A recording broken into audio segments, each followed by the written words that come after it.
Welcome to the MMA Roadshow, episode number 304. My name is John Morgan. Cold Coffee is not with me right now. He is, of course, back home in Las Vegas, still helping out, still on that grind, still doing everything we need, helping out in support of this big 2-week stretch here in Fight Island. Meanwhile, of course, I'm still here in Abu Dhabi. 2 events in the books already. UFC on ABC 1, UFC on ESPN 20, and now we get to UFC 257, the big one, the pay-per-view to kick things off. Poirier versus McGregor 2. And listen, the pre-fight press conference is in the books. We finally got a chance to see Conor McGregor up there on the stage. We got the face-off a little earlier today. We had a chance to hear from Dustin Poirier a little. The young Mike Bond had spoken to him. Michael Chandler, Dan Hooker, good friends of the show, good friends of MMA Junkie. You know they had all been out there. So this was the first time, though, that we got to hear from Conor McGregor. We aren't on that exclusive list with Conor anymore. You know, we used to be. He doesn't give us that love anymore, but that's all right. No big deal. No big deal. We finally had a chance to speak to him today, and we'll get to all of that in just a second. I am here at the Crown Plaza. I'm here just hanging out in my hotel room. On there, you might say, well, John, I tuned in to hear Oscar Willis. I want to hear Hot Tea. He's from the World MMA Award-nominated Mac Life. Where is he at? Well, guess what? He's not here right now. He's going to be here, but he's not here yet. Why? Because my man is grinding right now on the live TV hit. He's over at the W. He was on Abu Dhabi TV, I believe it's called. The man's busy. He's in demand. I mean, you work at the Mac Life the week of a Conor McGregor fight week. You're in demand. So he's handling that up. I figured we'd get things started here. Do have a frosty beverage in hand. You know how we do. And he'll be joining us in just a little bit when he finishes up with the big live TV hit. The man's doing things. We've seen him grow up right in front of our eyes. All right, let's talk about this. Let's talk about this press conference, by the way. UFC 257. Hey, can I throw it out there? Nobody cares about this, right? To me, it should be McGregor versus Poirier 2. And I'm going to say, no disrespect to Dustin Poirier, the UFC likes to use the rankings. The higher-ranked guy gets top billing. That makes sense to me, except I believe if it's a rematch, whoever won the first fight should get top billing. This doesn't even have to do with star power. This doesn't have to do with any Conor McGregor favoritism. I'm just going to say, I think if you won the first fight in a rematch, your name should go first. That's just me. I know that's not a big thing, but I just wanted to let it voice. Let the record reflect that I do not like the name of this event. All right, but let's talk about the fight itself, right? Dustin Poirier versus Conor McGregor, a good one. Of course, you know, stylistically, it looks like it should be a lot of fun. We don't know what it's for yet. Is there title implications on the line? Probably. I had said all along I wouldn't be shocked if the UFC decided that, hey, man, we're going to go ahead and put this up for the undisputed belt. Doesn't change anything. It's still a pay-per-view headliner. Still 5 rounds. Nothing would move there, right? They didn't make that call, so it's not going to be for that. And part of that is because we don't know still yet exactly what Khabib Nurmagomedov is going to do. Or do we? We'll get to that in just a little bit as well. But kind of want to start out with getting a feel, right? What we always want to know, right, is where's Conor McGregor's head at? What is he thinking? What's he going through? Where is it? And of course you hear Dana White coming out saying, oh, this is the motivated Conor McGregor. This guy, man, this is the one. I'm telling you, I'm having these phone conversations with him. I'm having these text messages, the things that he's asking about. This is the guy. And listen, I like Dana a lot. We have a great relationship, and I'm not saying you can't believe him, but always take it with a grain of salt, right? This is a promoter, and some people get mad and say, oh, he's lying. He's this and that. He's doing his job. He's promoting a fight. So what I wanted to know, you know, kind of going in, you want to see it with your own eyes. Where is Conor McGregor at, right? We saw last year in January when he was fighting Cowboy Cerrone, we all said, man, look at this guy. High energy, positive vibes, good emotions, all good stuff. Where you know, it made us feel good about the direction that he was going in his commitment. And, you know, we are hearing about, oh, man, he's grinding. But, of course, his team around him, what are they going to say? Is anybody in Conor McGregor's team going to say, hey, John, I probably shouldn't say this, but we can't even get the dude in the gym? No, of course not, right? Not going to say it. So you want to see it with your own eyes. That's what I love about Fight Week. That's what I love about Fight Island. Not the virtual media days. And no disrespect, and we do what we do. Everybody's doing what we got to do to get through this damn pandemic. but I love the in-person stuff. Even if it's a press conference, even if it's not up close, you get to find out a little bit of things. So, press conference kicked off as usual. It was everybody was nice enough to let me have the first questions, and I started things out with Conor McGregor, and just kind of wanted to ask what was driving him and kind of where his head was at. And well, here's what he had to say. Thanks for coming out today. We appreciate it. Who's got the first question? Conor, I'd like to start with you. Welcome back, of course. First things first, I mean, this entire pandemic, I think we've wondered, what would a Conor McGregor fight be like with no crowd, and now it's limited crowd? So now that you're kind of in the building, you're getting a sense for what the atmosphere is like, and we think about you, the bright lights are on, the big crowds, that's when you perform. How does that affect your energy, your focus on fight night? I tell you what, it feels pretty good right now, the crowd here. I know it's a small crowd, but it feels good, so I'm very happy to be here. Fair enough. And of course, as you said, this is a big fight, pay-per-view headliner, but it's interesting. I mean, you have a victory over Dustin. There may be a title fight on the line, maybe there's not, we don't really know. So what provided kind of your daily motivation? I mean, that extra practice, that extra grind that you might not want to go to, what was providing that for you? My love for the game, my love for competition, my love for combat. Dustin has put on an incredible run since our last fight. It's been a long time coming. Yes, I did get the win over him the first time. But he's rose right up, and he's back up there at the top of the division, so I'm excited to go and compete with him again. Fair enough. And you went out there and kind of made a pretty bold prediction. You said you think you can get it done in 60 seconds. I know you have a lot of respect for him, but I wonder, that puts a lot of pressure on you, right? I mean, you win in the second round, or you edge out a decision. Maybe it was a letdown. So any regrets in making that prediction? Do you stand by it? Well, I got him out of there in 90 seconds the first time, so, I'm not that far off. But, that's a complete confidence in my preparation and in my abilities. I know Dustin's a hell of a competitor. I know there's questions here. He's heavier. He's up on a different weight. But he's more experienced. I feel I can do it. However, there are question marks regarding conditioning and things like that. I know his team has been spouting about the conditioning and that. I have put in a lot of work to get myself correctly to the 155-pound frame. I got 40 seconds inside the octagon in 2020, which caused major frustration in my, it's not enough. I need more. So I'm going to go in there, and I believe I can get him out there and possibly will hit him early and hurt him. But, I hope for a good long bout. Now, what I liked about that is the talk of the love for the game, man. I really do like that because, and I've talked about it before. I didn't like the build-up to the Khabib Nurmagomedov fight, the anger, the tone of it. That to me was not fun. That to me was not good, and that to me is not healthy. I don't think you can sustain that type of energy for very long. I just. To fuel a little grudge match here and there, yes.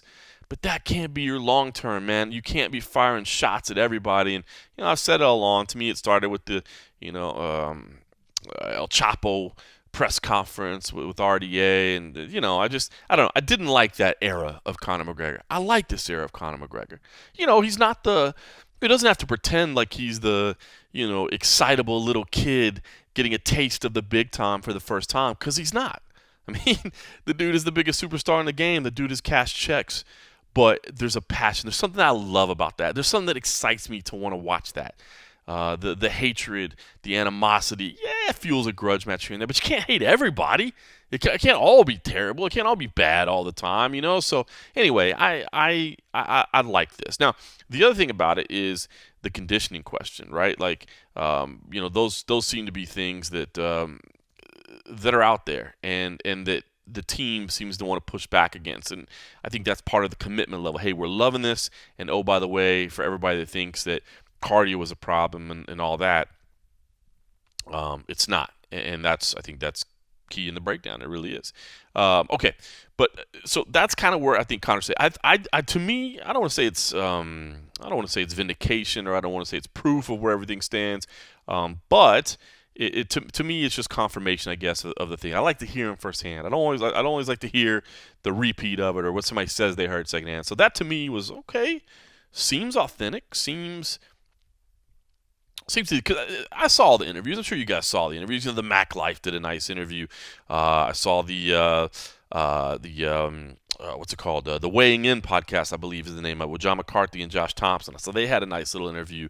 Kind of the same session that day. I did not catch the Ariel Helwani interview, and I mean that as no disrespect. I just didn't catch that one. By that time, I'd already seen the other interviews, and I had enough to see, especially knowing it all came from the same day. The same suit, the same chair, the same everything. To me, I felt like I'd had enough of a sample size at that point. But it's always nice to me to be able to hear firsthand and to see, kind of where the head is at. And those sessions, while I thought they were good, there were moments of those sessions that seemed a little too rehearsed for me. That seemed a little too Conor McGregor, the product, And that stuff always worries me a little bit because, yes, Conor McGregor has to worry about his brand. Yes, he has to worry about his marketability and all that. I mean, he is a product in a lot of ways.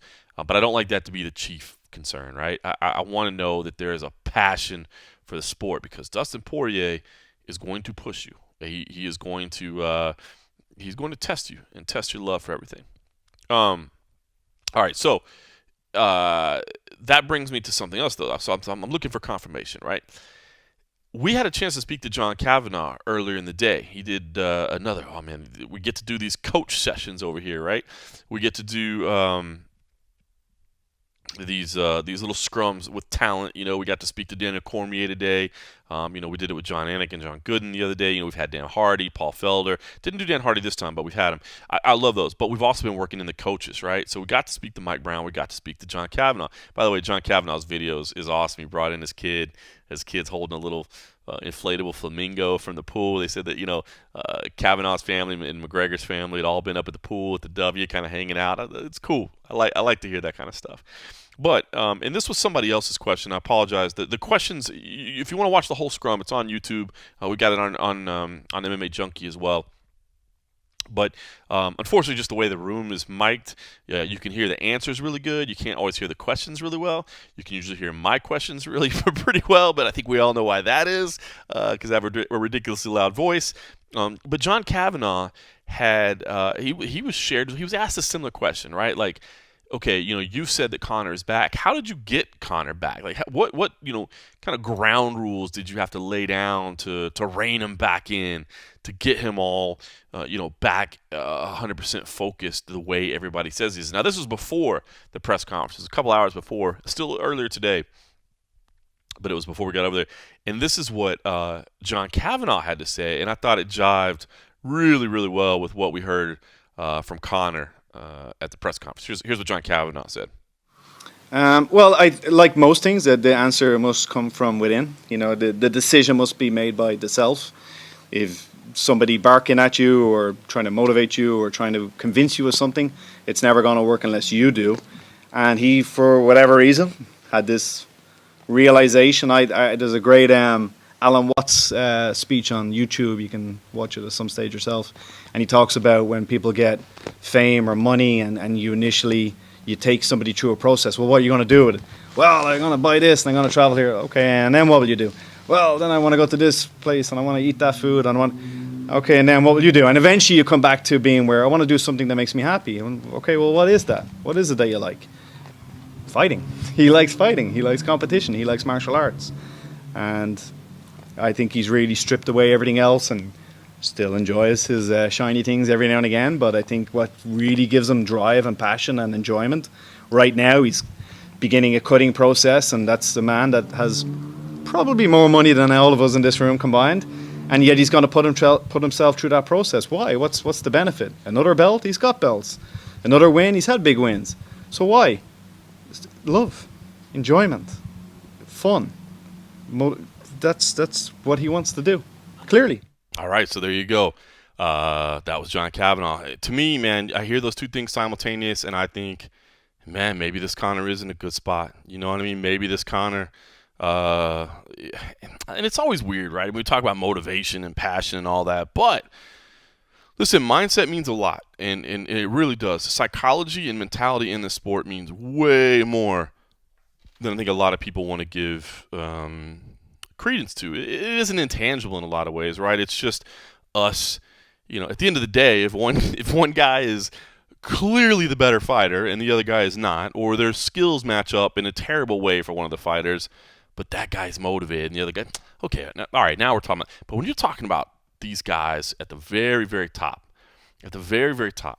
you ask, what does the mentality mean? How much does it factor in? It does. It really, really does. And again, I mentioned quickly. I'll just play this also before we bring in the man of the hour, Hot T. I'll share to you what Daniel Cormier had to say on the matter as well, because I asked him too this morning as he was there. Are we making too much out of this? Are we do we play too much into this sometimes? Because sometimes, I mean, look, as reporters, we're looking for stories, we're looking for discussion points, and I get that. I said, do we worry too much about this stuff, or does mentality really have a big change or a big effect in these types of fights? And here's what Daniel Cormier had to say. Listen, I like Daniel Cormier a lot, man, as an analyst, obviously as a veteran, but the guy that I trust his opinion. I do. I trust his opinion. He'll go a little pro wrestling sometimes and have a little fun with it. But when you're talking about the X's and O's and everything that surrounds a fight, he's pretty trustworthy. And here's what he had to say.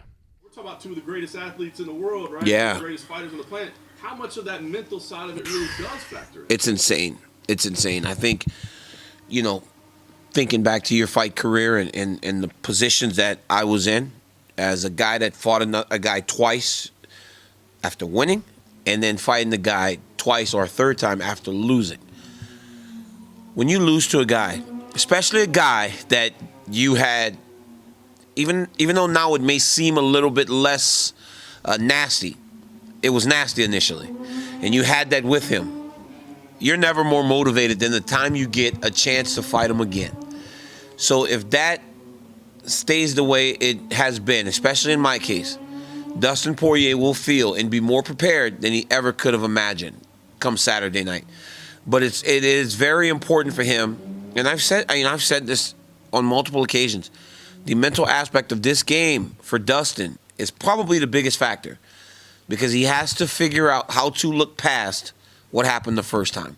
Because all week, or for the last month, right? Because it's Conor McGregor, so the promotion is much longer. Right, people pick it up faster. Dustin has seen himself get knocked out.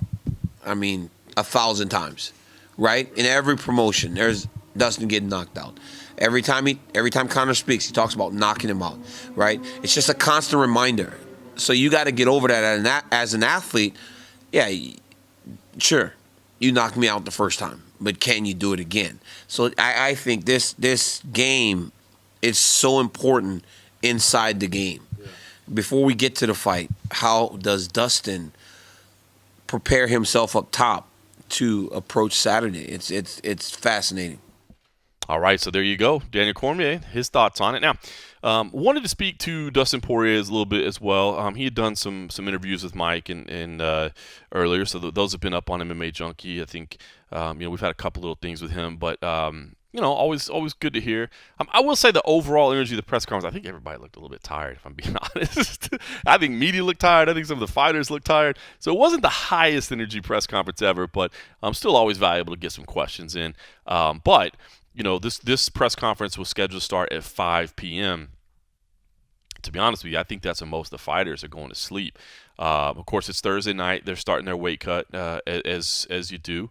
But just so you know and understand kind of what's going on here. So we did the press conference at 5 p.m. local. The fighters will be on stage at 3 p.m. local for the official weigh-ins. So the official weigh-ins run from 3 p.m. to 5 p.m. local time on Friday. And then the ceremonials. So we're actually going to do ceremonials. Remember, we got fans in the building. We got the big stage. We're inside Etihad Arena. The ceremonial face-offs will be at 7 p.m. Or ceremonial weigh-ins. I guess, maybe, you know what? I don't even know. I guess we're going to do the whole thing where they bring them back out and put them on the scale. God, it's been so long since we've done that. I just realized that. In my head, I thought, well, they'll get together in their face-off. They're not just going to face off. They're going to do the whole fake get on the scale thing again too. Man, it's crazy. It's crazy. It's like we're back in March. So they're going to do that at 7 p.m. on Friday night. Now this is crazy. It's going to be about 36 hours between the official weigh-ins and the fights for, I think, most of the fighters. So it's just so you understand, so this is local time. Unlike that when Khabib and Poirier fought, or even Khabib and Gaethje, this is local time. So local time back in North America, I should say. So this is the middle of the night here. Wait, was Khabib Gaethje? Dude, I've totally lost it now. I'm sorry. I know Khabib Poirier was local. Yeah, Khabib Gaethje was local too, right? Yeah, of course. It was a special time. That's right, because they thought it was going to be huge. It didn't do as big of numbers as they thought it would, and that was because of the time. So this one, by the way, 3:15 a.m. on Sunday morning is when the first prelims start. 5 a.m. is the main prelims, if you will, and then 7 a.m. Sunday morning is when the main card will go live. So 36 hours in between ceremonial weigh-in start and the main card live. So I think, you may have heard Conor McGregor talking about getting 2 sleeps, getting an extra little bit of rest. That's what he meant, okay? So plenty of time in between for people to rehydrate, to get back up, to rest.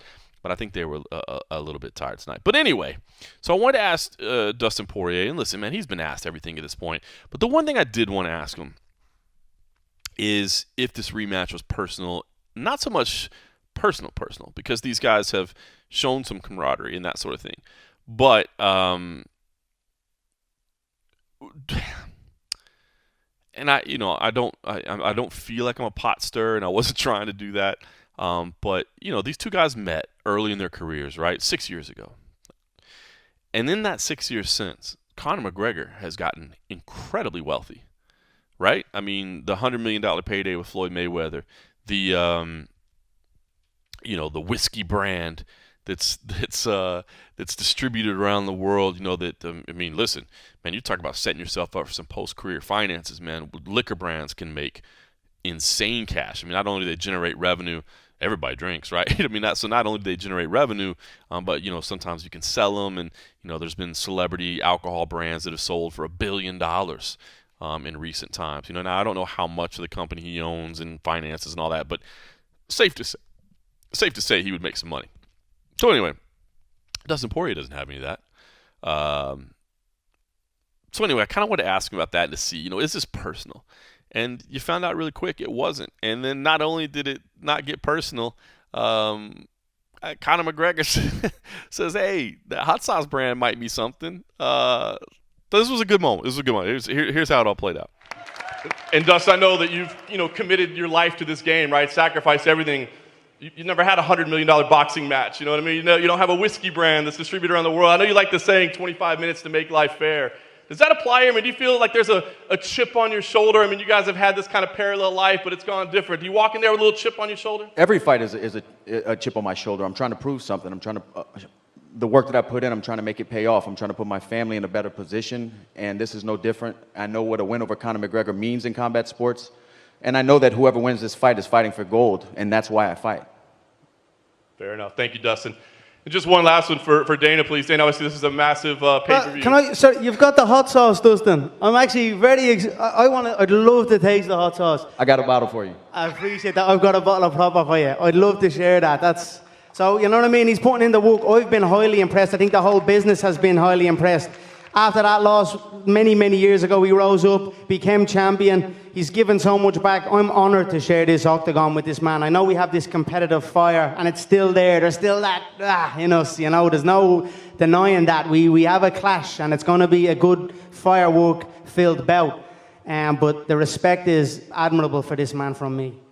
I don't want to make it seem like we're up here giving each other back massages, but I just want to clear the air. Connor's team, McGregor Sports Entertainment, did reach out to my foundation, and they are, starting the donation to the Good Fight Foundation, and we have huge plans for that. So, Connor, man to man. My pleasure, brother. My pleasure. Thank you. You're going to help a lot of people with that. Yes, and you. Maybe you could help him with the distribution deal for the hot sauce. Of course, no problem. I got to taste it first, though. I don't put my name to something unless it's the proper, you know what I mean? Unless it's the finest. I got you. You'll taste it Sunday morning, then I'll give you a bottle after, yeah? It's perfect. So a little bit of kumbaya up there, right? Everybody's on the same page. Everybody's happy. Afterwards, I heard some press conference, a little low energy. Press conference was, maybe you didn't get those massive viral moments. Maybe you didn't get those big ones where you thought, oh man, here we go. This is the headline. This is the social clip. This is the one that's going to go everywhere. Yeah, you didn't get that. But to me, I'm okay with that, man. And maybe I'm old. I'm not trying to say there shouldn't be heat. I'm not trying to say there shouldn't be rivalry. And oh, by the way, the face-offs still tense. I mean, make no mistake about it. We might all be on the same page and buddies, but we're going to try to knock each other out. You know what I'm saying? So clearly that was there. But I think I'm okay with that. I'm okay with good sportsmanship, man, and just passion for the game, and let's go do this. And I'm trying to be the best I can, but I don't gotta hate you to do it. Like I said, maybe I'm just old, but that set the stage for me, and that's kind of where we are. One more little clip I want to share for you, and then we'll bring in Hot T. His TV spot is wrapping up, and he is en route to the Crown Plaza now. He was over there at the W where all the fancy people are hanging out. He's en route to the more humble, the humble abode here at the Crown Plaza, and we'll get his take on everything Conor McGregor in UFC 257. No, he always is so gracious with his time, helping me break down these fights. But I did have one other question, and it was about piracy. And you'll remember it was actually Oscar Willis who brought up the piracy thing with Dana White a couple weeks ago when we first got here. You know, him and I both had one-on-ones with Dana White, and man, you know, Dana got pretty worked up. And in the time since, I heard a little bit more. So I asked Dana about it, and I'll let you hear his response first, and then I'll tell you a little bit more about what I heard behind the scenes. Dane, I just want to ask you, like I said, I mean, this is a huge pay-per-view event to kick off the year. You kind of stirred the pot a little bit with the piracy, the online streamers. They want to come after you and give this thing away. So, any regret in kind of maybe stirring the pot a little bit? I'm glad you asked me about that because we got one. We got him. We're watching this guy right now. All you have to do is turn it on Saturday, and we got you, fucker. I can't wait. Turn it on Saturday, streamers, and see what happens. Thank you for asking me that question. All right, that was UFC President Dana White. I'm going to comment on that in just a moment, but I must clarify two very important things have happened in the span of that little clip. First, I have relocated, okay? I have relocated to the office. Longtime listeners of the MMA Roadshow will know all about Stills. It is the traditional home of the MMA Roadshow in Abu Dhabi on Fight Island, which no longer has drink specials. However, it just seemed wrong to not do any episode whatsoever from here. So I have made that move downstairs while that clip was going on. That's the minor development. The major development, of course, is the live TV hit is over. He has been released from his network television commitments. Hot T, Oscar Willis, the man of the hour, has joined us here. Well, you know, you don't want to forget the little people, John. You know, okay, so I did my first live TV hit. That's no big deal. That's no whatever. Right, of course. And, you know, people are saying it's a smash hit. And it's wrong already. It's wrong for me to say that I'm the Jesus of MMA media, but if other people are saying that, that's fine. And so, but I thought it was important to come and give some love to the platform. No, it really is, man. And I want to say that I was talking to your people while you were on the way over here, and they explained to me that, listen, Oscar is in very high demand right now. Hot T, in fact, he doesn't even really want to be known as Hot T anymore. Excuse That's me, kind of it's Hot T TM, if you don't mind. So he's kind of in demand right now. Can you keep it snappy? Can you keep it quick? He's got a lot going on. I said, listen, I promise you I will do so. Yeah, listen, hey, look, I cancelled Oprah. I cancelled Conan, okay? These motherfuckers, they don't know where it came from. So, you know, we're in Stills, and I thought, hey, let's show the homie some love. I appreciate that. It does feel good to be back. By the way, I should say, the man that has become kind of one of our road dogs during the pandemic era, Jose Youngs, is here as well. He swears to me he works for a major MMA website. I still don't believe him. But he apparently keeps getting credentials. I see no evidence somehow. of that, John. None whatsoever, but he's getting credentials. I see him at press conferences. He says it's some kind of major MMA site. I mean, to be fair, John, he's not the only person I don't think deserves a credential. We won't even go into that right now. All right, so listen, while you were busy, on your network television hit, the belle of the ball of the Middle East here. Still don't know what channel it is, by the way. Oh, it was in my hotel. I could see it in my hotel room. Cool. All right, listen. So I've been talking a lot about this press conference, about kind of the whole setup and the feel of everything.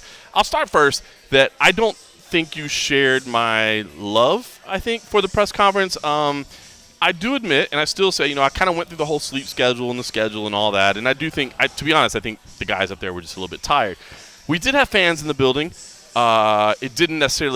It wasn't a lot of fans in the building, and they made a little bit of noise. They booed me during one specific portion that we won't talk about in this particular moment. They did boo me about that, but it wasn't super loud. I will say the chairs at Etihad Arena, the seats, incredibly comfortable. Felt like a mother's touch. Incredibly comfortable. I felt so smooth. All right, so but I liked it. I know you like the spice. Yeah. You like a little flavor. There wasn't a lot of flavor. It was more of like mutual respect and that sort of thing. So let's just start there. We got a lot to talk about, but let's just start there. Am I right that you didn't walk away from the press conference because I did? I liked it. I like this respect. I like the fact that we're just getting fights. We're getting good fights between people that don't hate each other. But I know you want to know what the headline's going to be. So what did you walk away with the feeling of? If I'm not seeing it, I want to be instigating it. No, right. Listen, I think I've taken some time to digest it. I think that, first of all, in my opinion, the fans were something of a non-factor, really. They were so few and they were so spread out that they really couldn't generate the noise to really affect proceedings. I think sometimes they punctuated a statement with a cheer, or they belittled you with a boo, justifiably. But clearly, yeah, but they really. It's not like those glory days of New York, right? Where you hear the hooting and the hollering and they're talking and like you got to speak over them. No. So to me, the fans were a non-factor. So I think with that in mind, I would act as if they weren't even there, to be honest. And also, I think maybe in this region, it's not like the New York fans who want to be vocal at every single opportunity. I think a lot of time, because there was few fans, it's almost like they actually just wanted to listen. It was like they were watching it on their computer, but live. I felt like a lot of times I'm sure it feels weird to them. In fact, I didn't even thought about it. It felt weird to us. Yeah. I'm sure it felt weird to them. Like they were just, I think they were just, instead of considering them like the general fans, I think they felt more like they were like VIPs that happened to get a seat at a press conference. Sure. So the fans are a non-factor. As far as the dynamic between the four men on stage, look, would I have enjoyed a bit of spice, as it were? Yeah, but I can also take time to appreciate human growth. Tell you what, if this was the first time Conor and Dustin had ever interacted, I'd have found it pretty mundane. Right. But the fact that we saw them back in the day being young men, overly aggressive, to see them now as like mature adults, I can appreciate that transformation, and I can appreciate that as a viewer. I actually thought the winner of, quote unquote, the winner of today's press conference was Dan Hooker, and he had like 3 things to say. He actually had some great things to say. And I just think he kind of pulled it away. And I think some people I get a lot of texts like, "Oh, is Conor like not the same guy anymore?" And I think he's grown up, but you have to remember who he's fighting, right? Yeah. Cowboy. How can you not love Cowboy? We both fans of this show know we both love Cowboy. Dustin has turned into one of the most fan-friendly guys in the sport. I mean, let's see Conor. Let's hold our tongues for now. Let's see him booked against a Gaethje or someone like that, and then we'll see. But I think it was a bit lackluster, perhaps. But I think you had a great point in the timing was like possibly the worst timing they could have had. I know. I think. Look, let's be honest. They're all maybe with the exception of Chandler, they're all pretty big dudes for 155, and I'm pretty sure. Like I felt I could see Conor kind of sunken in. I felt I could see Poirier kind of sunken in. Look, it's Thursday. They have a weight cut in 12 hours-ish. Yeah. So I think that's probably playing a factor. I think the general sense I got was fatigue, but they were happy to be there. So I can't criticize it too much, but it just wasn't the fireworks I felt needed to sell the fight, that last extra kick. Yeah, I agree. It's not going to have that big, okay, I wasn't thinking about him, now I'm definitely in. You don't have that big moment that I'm sure you'd like. But Conor still is a massive star. Conor is, of course. The face-off was quite tasty. That's what I said. The face-off, the tension's still there. Did you hear the audio from Dana's thing yet? No, I haven't heard it. So they were talking to each other. And the face-off was kind of what it is. That must have been in the network television control room. You see, I was just sitting in my hotel room. I'm crowded in that little tiny space. I forget about the scrubs, there you are at bro. the network television broadcast. I'm sure the officials were going over sorry, with you. I got a few. Dana texted it to me directly. Got it. No. So the audio from Dana's, he has that camera right above his shoulder. Yeah. When they got together, it's quite funny because Poirier's like trying to stare directly in Connor's eyes, and Connor's like eyes are darting all over his face, like trying to take everything in. And then Connor just says something like, "You know what it is. You know what it is when we're in there. Let's swing." And that was it. So I saw that and I was like, "That's not bad." Okay, so hold on. Is that all right? So let's interpret that. You know what it is, meaning it's just, hey, we're friends, but we know we're not friends once it gets going. Or is that the big brother? You know what it is. You know what happens when I swing and I hit you in that temple. I think that's how I took it. Yeah. Because at first I thought he was saying, "You know what it is. We're here to put on a show." Right. But then the more I watched it, the more I realized I think he was saying, "You know what it is. Like you know what we're both here to do, and you know which role you're taking." That's how I took it. So when I watched that, I was like, "Okay, the face-off was quite tasty."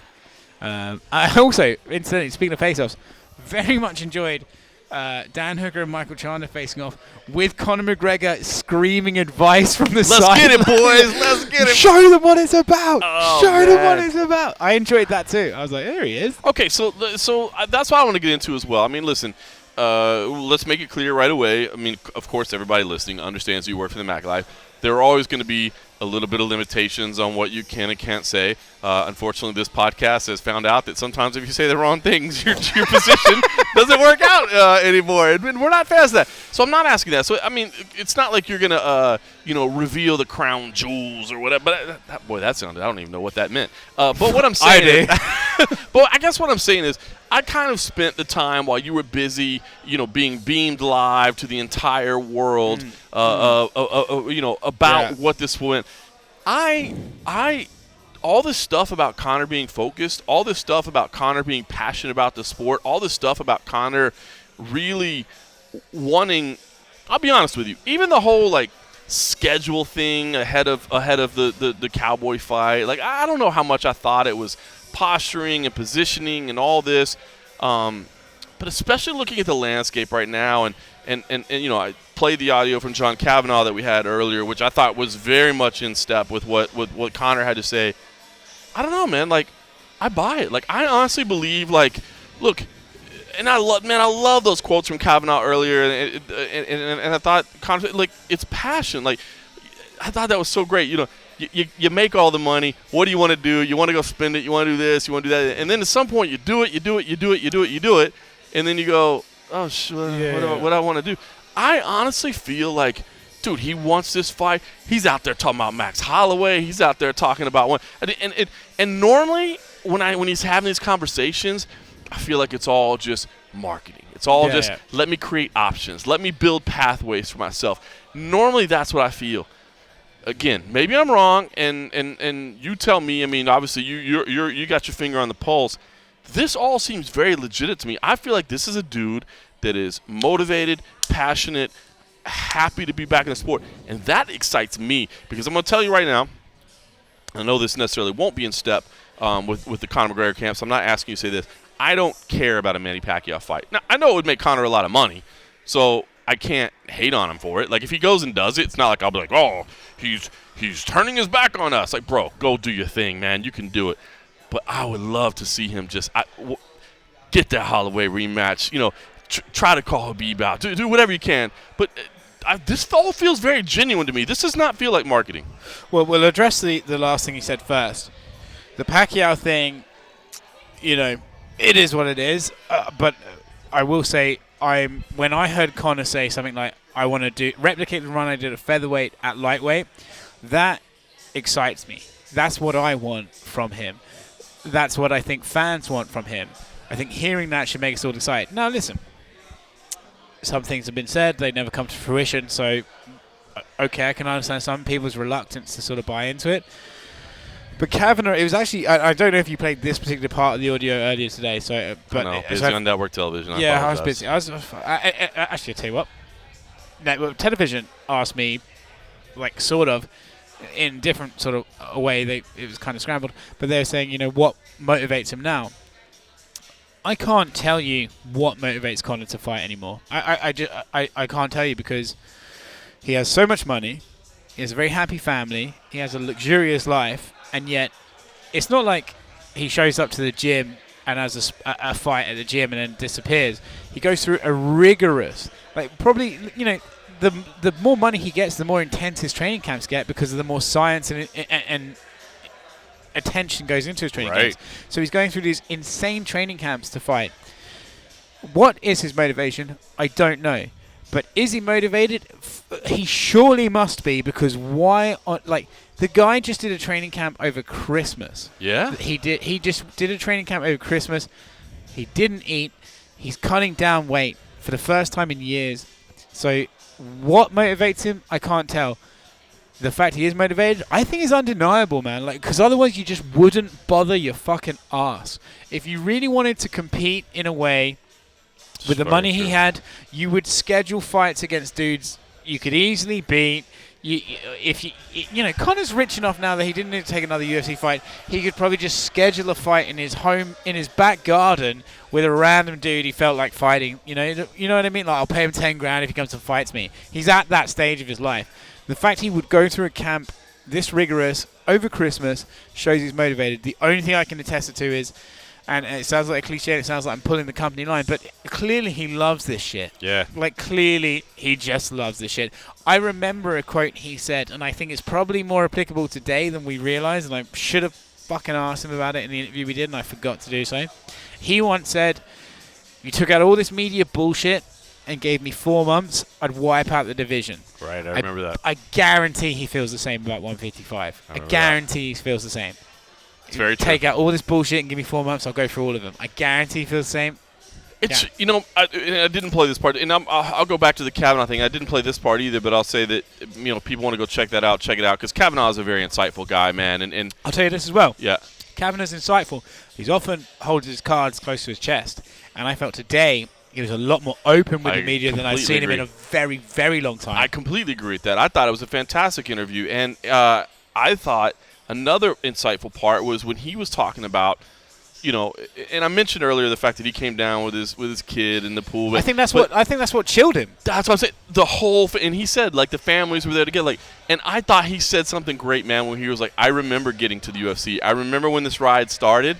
And then he's like, "I don't remember any of it in between. It was just so." And now I'm trying to pause and savor this and remember it and live the moment. And listen, I mean, I'm not trying to get too deep and stuff like here. I think kind of all of us have done that to a degree. Like, the pandemic changed everything 100%. for us all. But I feel like Conor's in that same position too. I guarantee you Conor's in the same, but maybe not, because that dude has a unique brain, right? But I guarantee you Conor remembers every bit of that grind, every bit of that drive to the top. And then it got to a part where, as I said, I don't think it was fun at some points. I think it was dark. I think it wasn't great. And I think he's trying to savor that too. And again, we're talking about emotions and feelings, and I know this is the fight business, but that stuff to me is all is part of the story and matters to me. And I feel like Conor is in that moment too. Like, he's like, okay, hold on. I had this skyrocket ride, but now I want to savor it and enjoy it and be a part of it, Well, I think this is the problem with Conor. He's so frequently discussed, as in people discuss him, not disgusted, but he's so frequently discussed that everything you say about him becomes a cliche. But right. I do think sometimes it's important to take note. He probably was unemployed and broke, and then 3 years later, and we're talking in his 20s, by the way, not in his 40s, 3 years later was able to get whatever the fuck he wanted. Yeah. I don't think that's a very natural human transformation to have in that short period of time. So I think it's understandable why, if he goes from 3 years of being unemployed to knocking out Jose Aldo, why you'd go a little bit mental. And then I think if you go in a little bit mental, you'd think, why do I have to continue? And then you lose the passion and it dies for a bit. And so in a way, I think Dana White said this, maybe the enforced time away from it has actually been a help. It's reminded him, I don't want to just sit on the couch and do nothing. So I find that fascinating. In terms of the last thing I'll say about John Kavanagh, in terms of the team and their dynamic and the way they've changed, it's not like I'm great friends with John Kavanagh, but when I see John, he and I would talk, and we'd have a catch up and stuff, and he's obviously had the baby now, and I remember talking to him, and for what it's worth, John Kavanagh loves his baby, father, he fucking loves that kid. Brought him into. Look, it's not like there wasn't anybody else to watch the kid today. He wanted him to be, and I've done the same thing where I've brought my kid onto camera, and I do it only because I love him and I want the world to see I love him. That's what he did. Yeah, the first time I bumped into him in the hotel lobby, he was holding the kid. Orla was upstairs. He had the kid. I was like, damn, he loves the kid. And I just remember talking to him, I was like, how's things going? And he brought up, oh, you know what's really funny? Like, Conor Jr. is a real rambunctious kid, but when he's with my kid, he's calm. He looks after him. And it was like kind of a beautiful moment. I said, like, you know, isn't it, it's crazy how things change? And he was just like, oh, man, you have no idea. And like we spoke about earlier in terms of the press conference and the dynamic there, the evolution of these guys. You know, it's funny. We talk about athletes a lot, and I think we forget their ages. I mean, I'm not talking just MMA. I think soccer as well. We talk about soccer players, and then you go, shit, that guy's... I remember 23. Yeah, like seriously, I remember an eye-opening moment where it was John Jones versus Dominic Reyes in February of last year. It was at the media day, and I suddenly realized, like, dude, I was like 27, and he'd won his world title at 21.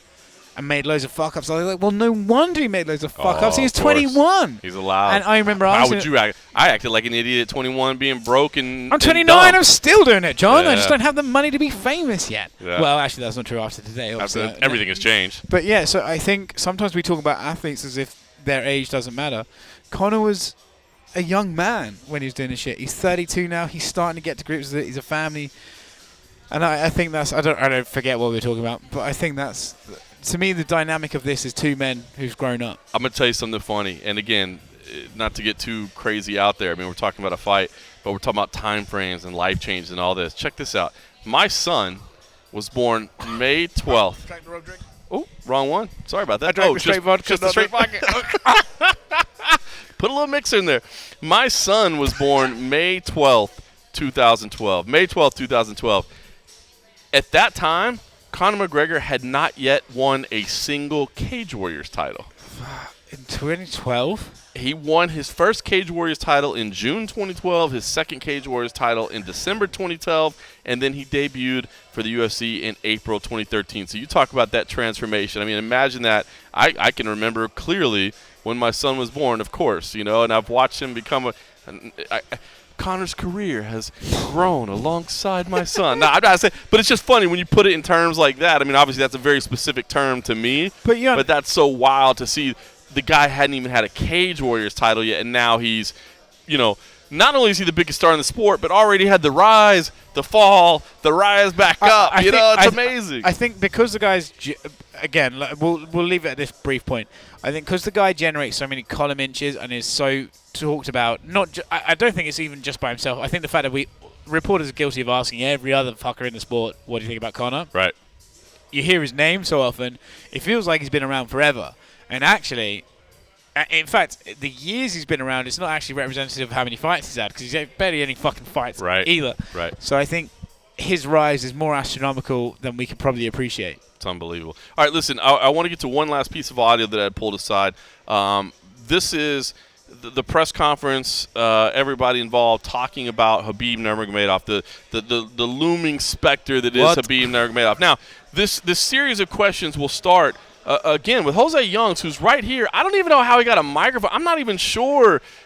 Again, says time, he works for a major website. It's like the time in New York when the fan got one screen. That's probably it. I don't know. I mean, he started, and this guy brought a very reasonable question and brought it up. I thought it was smart. You followed up after Oscar, which obviously that's what we were all waiting on, was the Mac Life to chime in.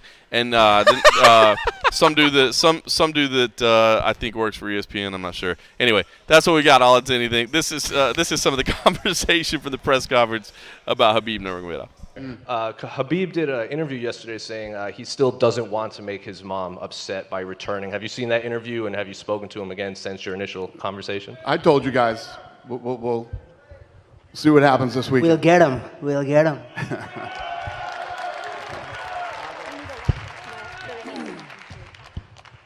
Hey, Conor, out of the available lightweights to you right now, is Dustin the hardest challenge you could be facing? I think so, yeah. You know, I'll always look to get the highest challenge. Dustin has a win over Hooker, who's on stage here. You know, he knocked out Justin. So there's some high contenders already. Justin in turn knocked out Tony, who was another contender. So I think I'm right at the top here, you know. I would make the case, if that man is continuing to dodge this and dodge the commitment of competing again, the title should be stripped and we should be engaging in a title fight, you know. So, But I'm sure it will happen after this bout. I'm interested to hear what the excuses or what will be said after the fight, but I predict a title strip. I wouldn't say that the security team was necessarily concerned about it, but they were very aware that you were going to be in the hotel this week at the same time as Khabib. And I was just wondering if that is still a warranted concern, or I mean, have you guys passed that part of your relationship that you could be in the lobby of a hotel and we wouldn't have to worry about anything happening between you guys? You know, all of those events were 2018. It's now 2021. What I will say is, as long as we fight again, there'll be no issue. And that's it. You know, if he continues to run, well, I'm not sure. We'll see what happens. All right, so there it was, the whole discussion about Khabib Nurmagomedov and what's happening. And, well, I'll just throw it out there. I mean, Conor knows what's up.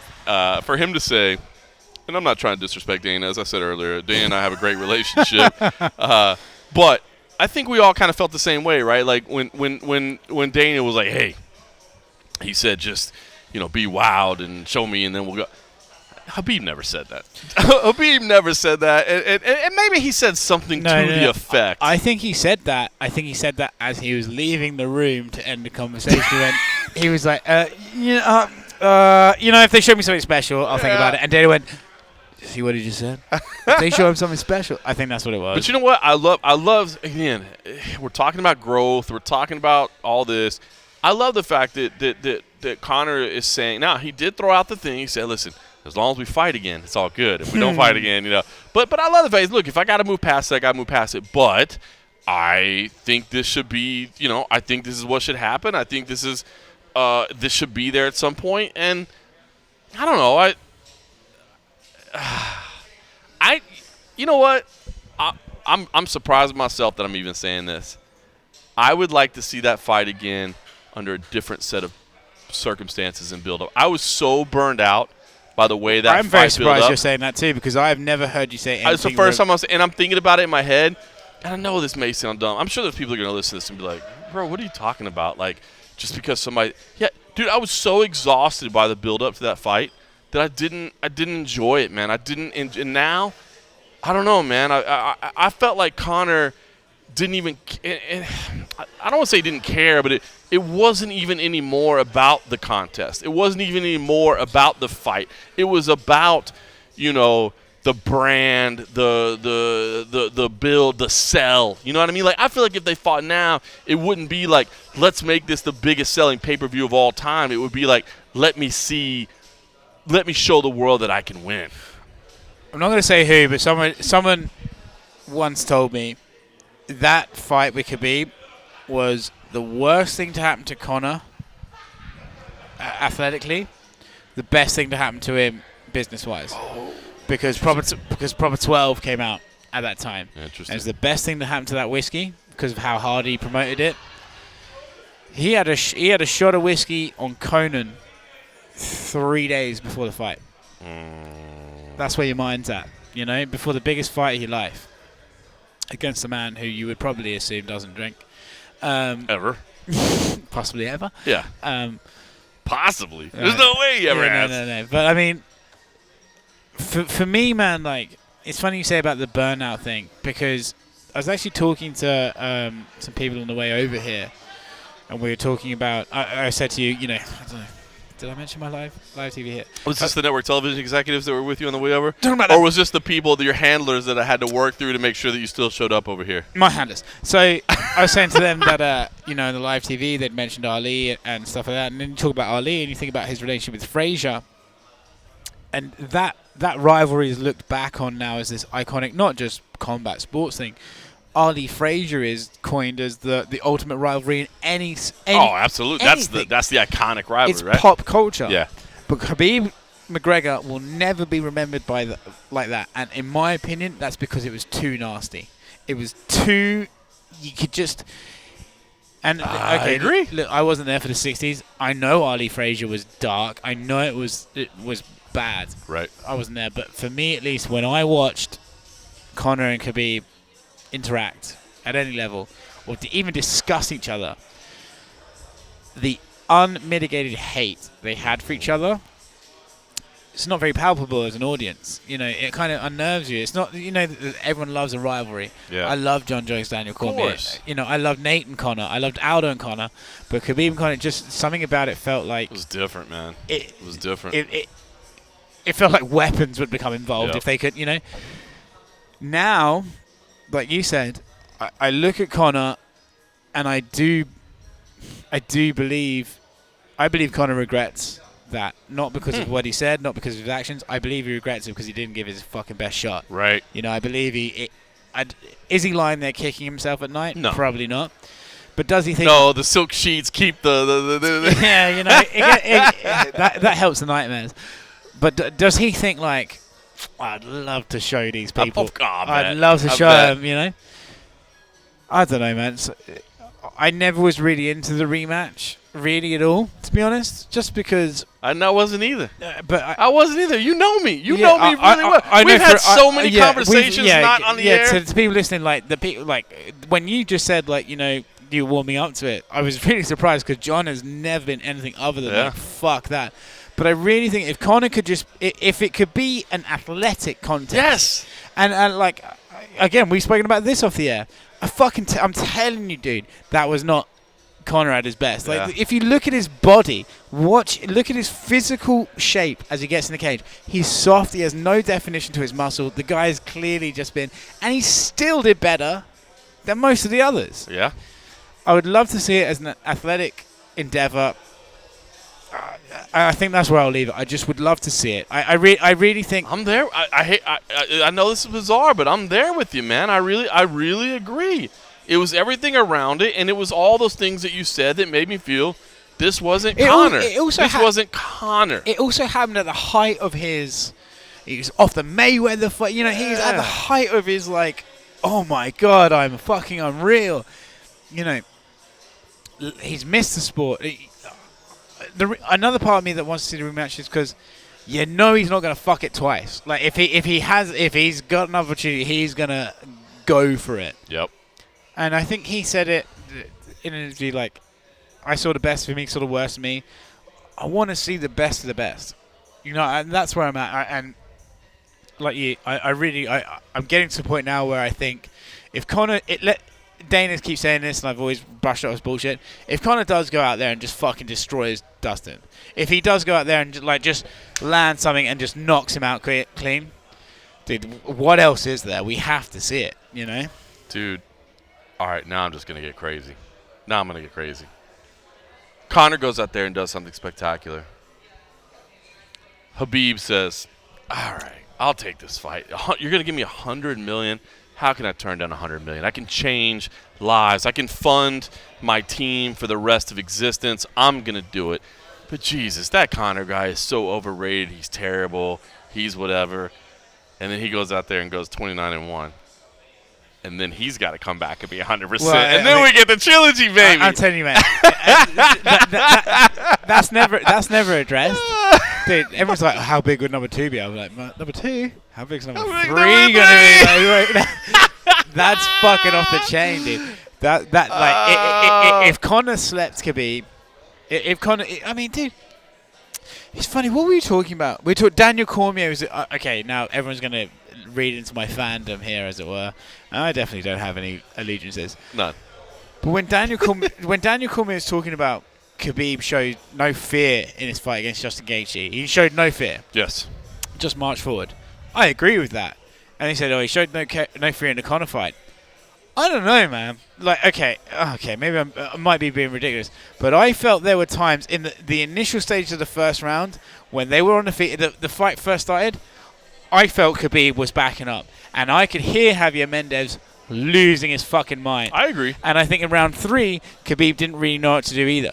And I'm not saying it's fear. It's not fear, but you're right. I think it's trepidation, it's concern, it's consideration. You're right. Justin Gaethje, I was like, oh my God. Khabib didn't give a fuck. Zero. He might not have been there. You're the hardest hitter. You're the whatever. Let's go. Dustin Poirier the same. I think at least, maybe because it was the build-up, maybe it was the pressure, I think at least Khabib was like, maybe it wasn't fear, maybe it was like, I just can't lose to this guy. That might be more what it was. But I don't know. I don't know. There's some. See, listen to us fucking selling this fight for these bitches. Fight Island has screwed our brains, dude. That's all it is. Because they didn't do 2 for 1 in this fucking bar. All right, so I promised I would say what I'd heard behind the scenes on this piracy thing. I want to throw that out there real quick because I had promised I'd say it. And I got so excited. I mean, a network television star walks in to the office here at Stills, and you just get all excited. I get flustered. What you know? do? All right, so here's what I heard. So when he said we got somebody, what I heard is that they literally have been working with the FBI and have identified a streamer and are literally like camped outside this dude's door, just waiting for him to turn on the stream, or her. I shouldn't assume that it's a him or her to turn on the stream. Probably him though. Yeah. And literally, like, as soon as the stream goes live, like, this dude will be arrested. Because the law changed. And, again, I'd mentioned before, while you were busy doing your live hit, that, it was kind of you that brought up the piracy thing this week or 2 weeks ago and got Dana started, and then we've kind of followed the story since. And we had a little discussion with him off the air afterwards where we were kind of like, so what exactly changed? And he's like, it's the law. And I'd kind of forgotten about that, some federal laws have been passed, basically where this thing gets into a big deal. So my understanding is the UFC has been working closely with the FBI, and they have identified somebody that has streamed in the past and that is set to stream this weekend, and is basically somebody that was so brazen as to go after Dana, like the people that went on Dana's, Instagram were like, oh, by the way, I'm streaming away, bitch. And my understanding is, like, Dana gave that to his people and was like, I don't care who it is, but find one of them and let's put them in jail. John, how important would you rate your source on that story? My source has pretty good knowledge. My source is a high-ranking official. I can't really share much more than that, but I feel pretty confident in his or her knowledge of the situation. And so my understanding is, yes, they are basically camped outside of somebody's door and are basically just watching and surveilling this person. Do you think when the FBI kicks open the door and drags this guy out of his room in front of his wife and kids, they go, hey, Dana White says hello. Throw him in the back of the van. Fucking thing over his head. So that's the thing I heard when he said that we got somebody. That's what he means, is basically like we're definitely, like, we're on somebody right now. We're taking one out at a time. And then they put a blanket over their head. They wake up in Vegas, and Dana White's just sitting there going, so you want to be a fucking streamer? How great would that be? Like, no, I'm sorry. I thought you were working with the FBI to arrest them. No. We actually weren't working with the FBI to arrest them. We actually just worked with a guy. I just want him. Yeah, just bring him to me. Yeah. That'd be hilarious. Yeah. All right. Listen, we spent a lot of time talking about the main event because why wouldn't you? But you know what? I'll give you a lot of credit. I know that obviously your world kind of circles around the Mac life and Conor McGregor. But listen, I can hear in your voice as well. Michael Chandler versus Dan Hooker. You're pretty damn pumped about. And you mentioned it. Dan Hooker won the press conference today in a lot of ways. He was throwing out the Charlie Olives quote, saying he was. That this guy should be able to make weight. He's I've got brooms that are thicker than this guy. He did say, listen, and I don't think he was lying when he talked about, listen, I think my style is bad for Michael Chandler, man. I've got, I'm long, I'm tall. And I've heard him say this before, and it's so true. I think he told us the other day when he was in the media room. He's like, dude, do you know how long I've been facing wrestlers who want to take me down? He's like, this is literally like every person that's ever fought me is like, well, I don't want to stand and strike with this long rangy dude, so let me take him down. He's like, I'm ready for this. And again, man, you watch those highlights of Dan Hooker. Love Michael Chandler, man, an absolute beast. This is somebody that I've been following his career for a long time. But his size, I mean, Michael Chandler is a thick, powerful guy. He's not tall. Dude, those knees of Dan Hooker are gonna have the possibility of finding the chin real easy. I would say if I didn't have a vested interest in the main event, or if the stakes weren't so high for the main event, I would probably be as excited for this in terms of pure MMA, as excited for the co-main as I am for the main. I think it's a sensational fight. I'll even give you a bit of inside baseball. I bumped into Iron Roddy right before I did my live TV hit where I was a superstar. I bumped into Iron Roddy and we were chatting away, and I was like, oh man, I'm really psyched for the co-main. And he was like, oh, I'm real. He's like, Michael looked so composed today. And then he said, he's like, and Dan, I was like, Dan Hooker's great at the press conference. He's like, oh, it's fucking amazing event. And he's like, the best thing about it, he just doesn't give a fuck. And he's like, he's going to go in there and just fucking have it. Yeah. Which I was like, it was cool to hear that from a coach, Yeah. Owen Roddy's like super down to earth, so it's not it's not outrageous. But to hear, we do this as a job, but sometimes I think maybe my punditry is not the best. But when you hear a coach echo your thoughts, like, oh no, that guy is just going to fucking go in there. Yep. And I think everyone talks about the opportunity of being on a McGregor card. For me personally, being on the ground this week, I don't think anyone sees that more than Dan. Right. I really think Dan's profile's risen a lot. I think his personality shone through a lot. I think people are starting to realize he's not always that serious. I think he's great. I man. think If anybody that's a hardcore listener to the show that's listened for a long time has known we featured Dan on here a lot. Yeah. It's because I love that guy's fighting style and his personality. I think Dan Hooker is legit. Like, let's say he doesn't win this fight or whatever. Donald Cerrone's time in the UFC is coming to an end. This guy's going to be the next Cerrone. I agree. A fan favorite that you cannot hate. Like, I think Dan Hooker is a fucking awesome guy, and I like Michael Chandler too. I've dealt with Michael Chandler just like a bunch. Oh, he's the best. He's super cool, very informative, very professional. I really love that fight. That's the personality side. I just don't really see how it's not going to be a banger. Like, if it was over 5 rounds, I could maybe say, well, Michael will take him down for the last 2, like when the cardio starts to fade. But, man, I don't know how you watch that Dustin-Dan Hooker fight and not think, like... And you don't watch the Dan Hooker-Dustin fight and you don't watch the Michael Chandler-Eddie Alvarez fights and don't think, like, well, this is going to be fucking brutal. Yep. And I love it. And I cannot wait for it. I'm really excited for that fight. Dude, I think it's going to be a phenomenal fight. I don't know, man. I'm pumped for both of those. I was telling you today, man, we were sitting there, and I'm like, man, I see these 4 guys on the stage. I'm hoping we get back-to-back bangers, man. I think, actually, not to interrupt, you said to me I want Kelvin, Izzy, Dustin, Max. Yep. I think I don't know if the main's going to be a banger. I feel like the main is going to be shocking. If Conor goes One way or the other. If Conor goes out there and sleeps him, it's going to be like, damn, he just did that to Dustin Poirier. If Dustin goes out there and wins, it's going to be like, oh, Dustin won. And if he goes out there and bids a war, it's going to be a great fight. So I feel like the main's guaranteed, like, box office. The co-main, dude, I think that's where the blood and guts is going to be. I love it, man. And listen, it's going to be I think it's going to be a great fight card. The first pay-per-view of the year, and then, of course, we get a week off when we head back home. And then, of course, we start the grind back in Vegas. I believe we'll be able to sneak in and a half, depending on how the schedule works. We don't even know exactly when our flight leaves yet, but we'll be able to sneak in a little something. I'm sure. I'd be happy to do an and a half. I imagine the adrenaline will be a little high. I don't think there's going to be an after party. Well, anyway, no. We'll see. Man, I'm really excited. Dude, I'll tell you what, man. With Conor cards like that Cerrone Conor card, pretty shit, to be honest with you. This one, not so bad. There's a couple of fights in there that I'm really looking forward to. I would like to see Jessica Ai fight Jojo Calderwood. I mean, that interests me a lot. Oh, those two are going back. Those two are going back and forth a little bit. Can't wait to see the scales on that one as well. Yeah. You got Amanda Hebus on the main card as well. Against, by the way, Marina Rodriguez, may not get a lot of love, but just as a fighter, man, I think her style is fantastic. Now, I think she may be in some a world of difficulty. Amanda Hebus was telling us she wants to stand up and strike. I think she's bluffing. I don't think she wants to stand up and strike against Marina Rodriguez. Well, she might until she gets jabbed in the face, and then it's a bit like Mackenzie Dern. Yeah, I agree. We'll see how that plays out. But as you said, Calderwood and I, they've got. There's real heat between the two. I mean, there's definitely heat. Ottman Zaitar and Matt Frivola, we'll see how that goes, man. Those could be those. I mean, Frivola is always in exciting fights. Ottman's UFC debuts have been amazing. And then, of course, it's kicked off by Hebus and Rodriguez.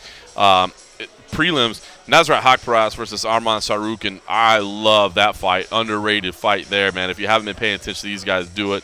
Shoeface and Brad Tavares, That's a man. great Two fight, dude. veterans, That is a clash of dude, what happened to styles. Shoeface, man? He was on the rise. I know, man. Love a great that fight. fight. Look, our boy Khalil Roundtree's on there. Yeah, Juliana he is. Pena's returning against Sarah McMahon. Less impressed. Dude, come on, man. It's going to be a great fight.